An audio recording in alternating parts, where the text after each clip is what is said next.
인터넷 속 화제 뉴스 만나보시죠. 뉴스큐 클릭입니다. 이세돌 구단과 알파고의 세기의 대결로 바둑에 대한 관심도 높아졌습니다. 그런데 우리가 일상생활에서 흔히 사용하는 말들 가운데 바둑 용어가 꽤 많다는 것 아시나요? 드라마의 인기로 이제는 친숙한 단어죠. 미생.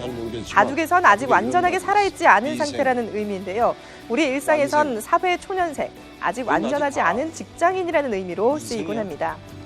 종종 어떤 일에 갖은 꾀를 부리는 사람에게 꼼수를 부린다고 하죠. 꼼수는 바둑에서는 상대의 실수를 노려 이득을 보려는 찌찌한 수를 가리킵니다.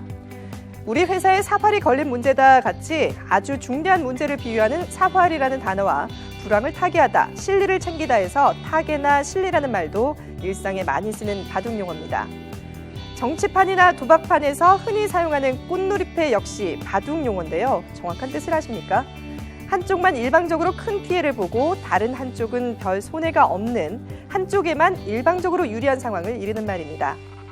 또 수학 참고서 이름으로 익숙한 단어죠. 정석이라는 단어도 사전을 찾아보면 바둑에서 공격과 수비의 최선의 방식으로 돌을 놓는 법이라고 풀이하고 있습니다.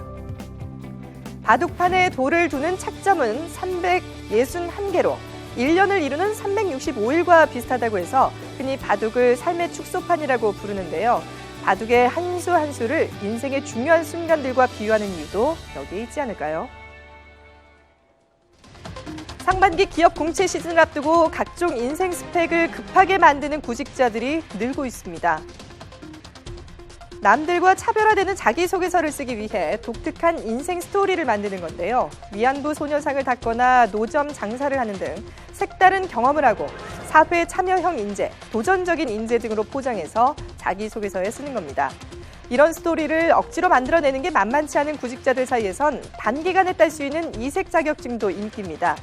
한 취업 포털 조사에 따르면 구직자 10명 중 6명이 입사 시험을 앞두고 급하게 이른바 인스턴트 스펙을 쌓은 경험이 있다고 답했는데요. 또 자기소개서 작성이 어려운 이유도 대부분 뭘 적어야 할지 모르겠다, 또 쓸만한 스토리가 없다, 너무 식상한 내용인 것 같다 등을 꼽았습니다. 기업 채용에서도 면접과 자기소개서의 비중이 높아지다 보니 취업 준비생들은 더욱 독특한 스펙 만들기에 매달리게 되는데요. 하지만 기업 인사 담당자들은 특이한 스펙이 있으면 관심이 가겠지만 몇 줄만 읽어봐도 급조한 걸 알 수 있어서 당락에는 큰 영향이 없다고 말합니다. 요즘 유행처럼 출산 뒤 2주 정도 머무는 산후조리원, 비용은 얼마나 들까요? 서울 시내 산후조리원 159곳의 2주 이용 요금은 평균 300만 원에 육박합니다. 만만치 않은 비용이죠. 그런데 산후조리원에도 이른바 금수저가 있습니다. 강남의 한 산후조리원은 하루 이용 요금이 약 60만 원, 2주간 머물면 800만 원이 듭니다. 반면 강서구의 가장 저렴한 산후조리원의 비용은 140만 원으로 660만 원이나 차이가 납니다. 특히 일부 유명 산후조리원의 특실 요금은 2주 요금이 무려 2,500만 원이나 듭니다. 상상을 초월하죠. 소수의 신생아를 밀착 관리하고 대형 스파와 피부 관리실까지 갖추고 있다고 하는데요. 출산과 양육에도 빈부격차가 고착화하는 게 아니냐는 우려도 나오고 있습니다. 누리꾼들의 반응 한번 살펴보죠. 댓글 보겠습니다. 자, 우리나라 돈만 있으면 제일 살기 좋은 나라라는 반응과 나라에서 꼼꼼히 따져 가격 조정을 할 필요가 있을 듯이라는 의견도 있었고요. 또 산후조리 필요해서 알아보고 있는데 딱히 다른 대안이 없네요라는 반응도 있었습니다.